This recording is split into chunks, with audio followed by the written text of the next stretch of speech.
об ҳамчун унсури муҳими табиат ва муҳаррики иқтисод дар ноил гардидани ҳукумати мамлакат ба ҳадафи чорумии стратегӣ саноатикунонӣ бо суръат нақши муҳим дорад, зеро фаъолияти ягон ҷараёни технологиро бидуни об тасаввур кардан ғайриимкон аст. ҷумҳурии Тоҷикистон аз ҷиҳати дорои захираҳои об дар минтақаҳои Осиёи Марказӣ яке аз ҷойҳои намоёнро ишғол намуда, 60% оби минтақа дар мамлакати мо ташаккул меёбад. Дар Тоҷикистон 200 чашмаи оби маъданӣ шифобахш мавҷуд аст ки аз он 71 тояш дорои оби гарм ва 43 тояш дорои оби хунук мебошад. Табиати Тоҷикистон бо сабаби гуногунрангӣ ва мавҷудияти кӯҳҳову доманакӯҳҳо аз якчанд ҷиҳат хос буда, дар он барои рӯидани гиёҳҳои шифобахш шароити мусоид фароҳам аст. Захираи зиёди обҳои шифобахш ки аз замини доманакӯҳҳо ба таври табиӣ ё сунъӣ фаворазада мебароянд, аз ҳисоби сермаъдан будани қабатҳои замини кишвар қобилияти шифобахшӣ дошта, як қатори онҳо нодиртарин дар дунё ба шумор мераванд.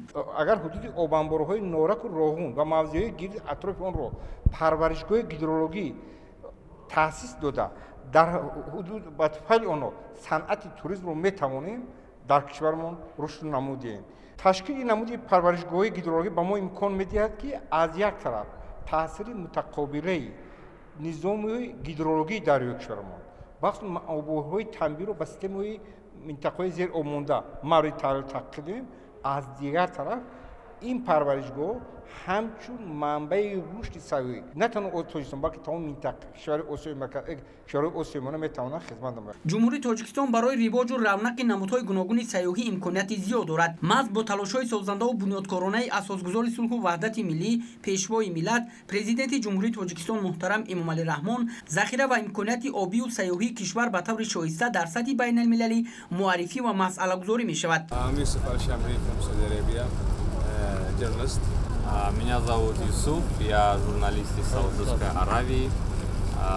Я хочу сказать, что я действительно впечатлен тем, что я увидел здесь. Этой электростанции впечатлили объемы воды. В целом я впечатлен с природой вашей страны и то, что можно вырабатывать от воды, в данном случае электроэнергии.